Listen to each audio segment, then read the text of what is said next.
Compañeros, muy buen día. Lo que haremos a continuación es hablar un poco acerca de el círculo trigonométrico o también llamado círculo unitario trigonométrico. Hasta el momento, nosotros hemos definido las funciones trigonométricas en base a las relaciones o razones que existen entre los lados de todo triángulo rectángulo. Hemos definido que el seno es igual al cateto opuesto entre la hipotenusa, que el coseno es igual al cateto adyacente entre la hipotenusa, o que la tangente es igual al cateto opuesto sobre el cateto adyacente, y adicional a esto, pues las otras tres funciones también las hemos definido en base a sus relaciones, lo que es la cotangente, la secante y la cosecante. El tema del círculo unitario nos permite nuevamente definir estas funciones, pero desde una perspectiva más gráfica.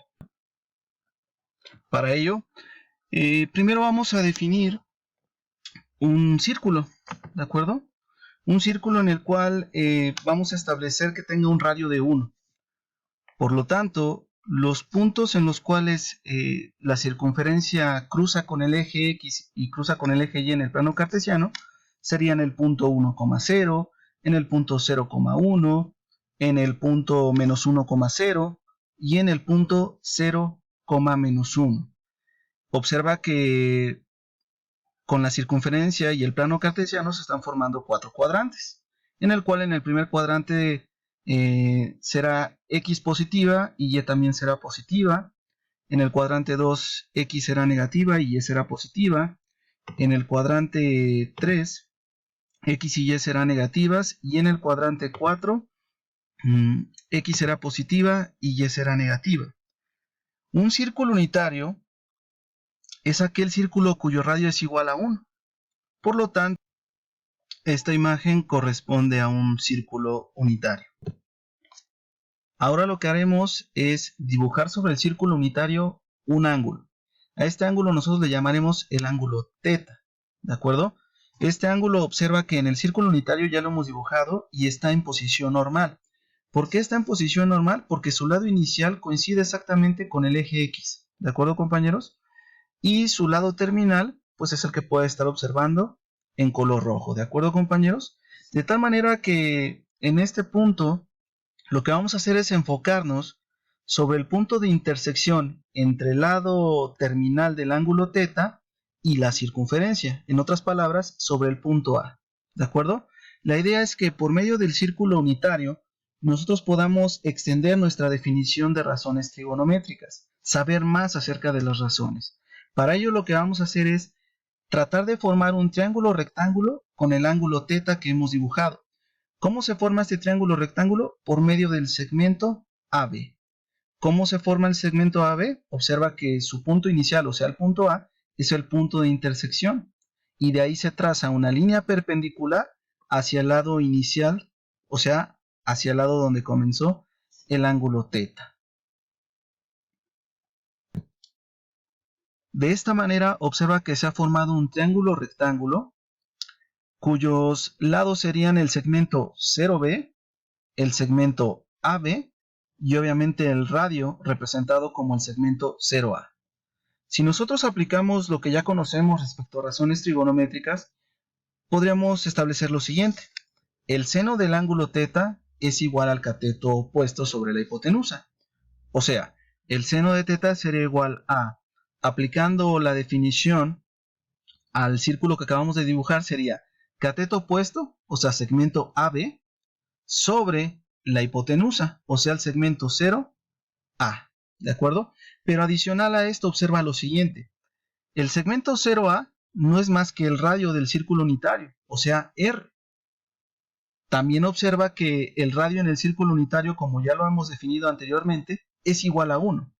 Por lo tanto, la relación quedaría como el segmento AB sobre 1. Recuerda que toda cantidad dividida entre 1 sigue siendo la misma cantidad.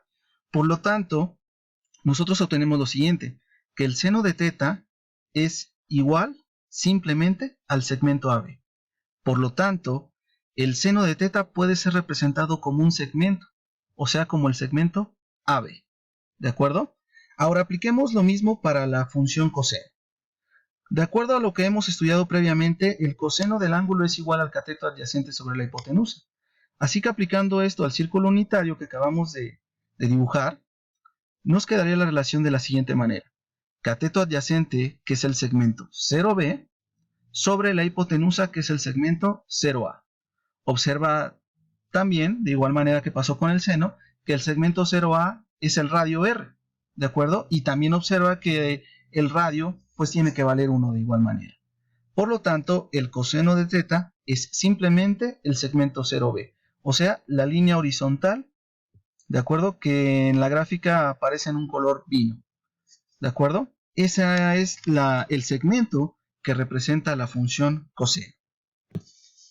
Bien, ahora para definir la función tangente, lo que haremos es alargar el triángulo original con el que estábamos trabajando. Lo que vamos a tomar ahora es un punto D. El punto D es el punto final de la circunferencia en el eje X, ¿de acuerdo? Y ese será uno de los lados del triángulo. De ahí se creará una línea perpendicular, ¿de acuerdo? Y adicional a esto se alargará la hipotenusa hasta el punto de intersección con esa línea perpendicular. A ese punto de intersección nosotros le llamaremos el punto C. Y observa que se forma un triángulo rectángulo también, ¿de acuerdo? Y ese triángulo rectángulo ahora pues va a tener las siguientes características. El ángulo sigue siendo teta, ¿de acuerdo? Ese no cambia. Pero ahora el cateto adyacente es el segmento, ya no es el segmento 0B, ahora será el segmento 0D. Y el cateto opuesto ya no es el segmento AB, ahora el cateto opuesto será el segmento CD, ¿de acuerdo? Y la hipotenusa pues ya no será el segmento 0A, ahora será el segmento 0C, ¿de acuerdo? En base a esto lo que nosotros haremos es aplicar lo que ya conocemos respecto a la definición o a la razón de la tangente del ángulo para poder determinar qué segmento representa la tangente. ¿De acuerdo? Para ello, nosotros sabemos que la tangente del ángulo es igual al cateto opuesto sobre el cateto adyacente. Aplicado al triángulo que estamos analizando, podremos observar que entonces el cateto opuesto sería el segmento CD, mientras que el cateto adyacente sería la línea horizontal o el segmento horizontal, que es el segmento 0D. ¿De acuerdo? Pero observa que el segmento 0D justamente coincide con el radio del círculo unitario. Así que ese radio es igual a 1. Y entonces nos queda una relación determinada por CD entre 1. Eso quiere decir que entonces la tangente del ángulo θ es simplemente CD, porque recuerda nuevamente que toda cantidad dividida entre 1 sigue siendo la misma cantidad.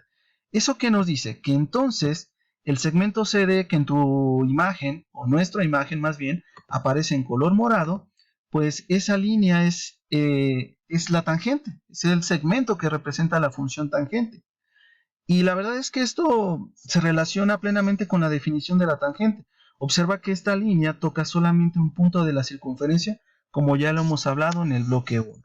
¿De acuerdo? Adicional a esto, observa que arriba se ha trazado un segmento adicional, el segmento GE, y se puede trazar otro segmento llamado el segmento EF, que es una línea perpendicular que parte desde el punto E y su punto final es el punto de intersección con el eje X, ¿de acuerdo? De hecho, en tu libro tú puedes observar completamente esos dos segmentos adicionales.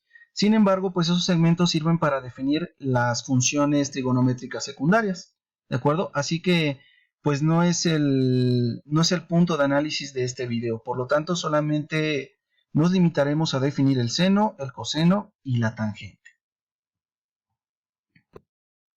Así que nosotros podemos establecer que las funciones trigonométricas pueden ser representadas por medio de segmentos. Para nuestro caso, la función seno se representa por medio del segmento de color azul. La función coseno será representada por medio del segmento en color vino. Y la función tangente será representada por el segmento en color rosa, ¿de acuerdo? Observa que aquí se incluye nada más el arco X, que pues coincide exactamente con el ángulo θ, ¿de acuerdo? Así que pues espero que ese no te confunda en nada. Observa también que aquí este segmento que apareció en la imagen anterior, pues es la que representa la función cotangente, ¿de acuerdo? Entonces ahí es un extra, sin embargo, como te lo vuelvo a repetir, pues no hablaremos de esa función en este video, ¿de acuerdo? Ahora, ¿Por qué es importante estudiar el círculo unitario? Bueno, de entrada lo que te podría comentar es que el analizar este tema nos es útil para aprender los signos de las funciones en todos los cuadrantes. ¿Qué quiere decir esto? Que tú puedas conocer si la función seno, la función coseno o la función tangente será positiva o negativa de acuerdo al ángulo que se esté analizando. También aprender las variaciones de ellas o aprender los valores de las funciones de ángulos de un cuadrante o de sus múltiplos. ¿De acuerdo? Ahora lo que haremos es trabajar con un simulador y apoyarles a ustedes con algunos ejemplos y que quede un poco más claro el por qué es importante saber y comprender este tema, ¿de acuerdo? Muchos alumnos me preguntan, bueno, a ver, las funciones que hemos definido o los segmentos que hemos definido es para un ángulo teta, pero ¿cuánto vale el ángulo teta? Aquí la respuesta es, el ángulo teta puede valer desde 0 grados hasta 360 grados sin ningún problema. Ese segmento se define para cualquier valor que tome el ángulo θ. ¿De acuerdo, compañeros?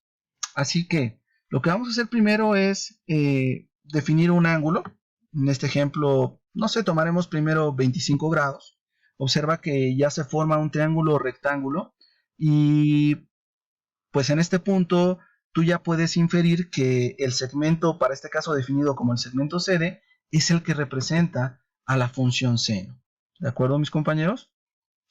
La pregunta es, ¿qué pasa si el ángulo comienza a variar?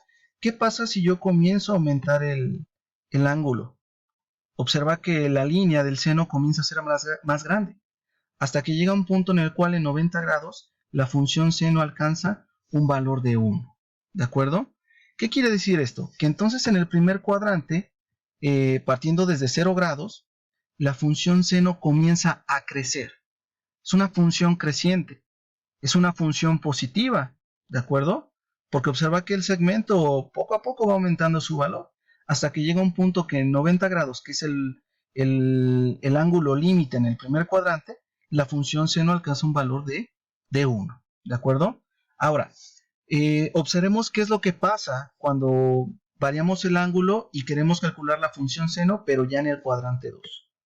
Observemos que conforme aumenta el ángulo, la función seno ya no crece, sino que comienza a decrecer, comienza a disminuir su valor, pero observa que sigue siendo positiva. Tú todo esto lo puedes comprobar de manera analítica con tu calculadora. Por ejemplo, si tú calculas el seno de 90 grados, sin problema tú puedes verificar que eso es igual a 1. O puedes ir comprobando, por ejemplo, el seno de 120 grados. Y seguro debe de ser menor a 1 y seguro va a ser superior a 0.5. ¿De acuerdo? Observemos que conforme aumentamos el ángulo, pues la función seno, a pesar de que sigue siendo positiva, pues está decreciendo. ¿De acuerdo? Hasta que llegamos al punto o ángulo límite del segundo cuadrante, que es en 180 grados, y observa que ahí la función vale 0. ¿De acuerdo, mis compañeros? Ahora, ¿qué pasará en el tercer cuadrante? ¿Qué pasará en el cuarto cuadrante? Vamos a observarlo. Observa que en el tercer cuadrante ya la función seno ya no es positiva. La función seno se vuelve negativa y comienza a tomar valores de entre 0 hasta que en 270 grados llega a un valor de menos 1. Así que en el tercer cuadrante nosotros podemos decir que la función seno es negativa. ¿De acuerdo? Ahora observemos que en el cuarto cuadrante la función seno comienza a tomar valores desde menos 1 hasta 0, que es en 360 grados, y la función o el segmento que representa la función seno se va haciendo cada vez más pequeña hasta que en 360 grados alcanza su valor de 0.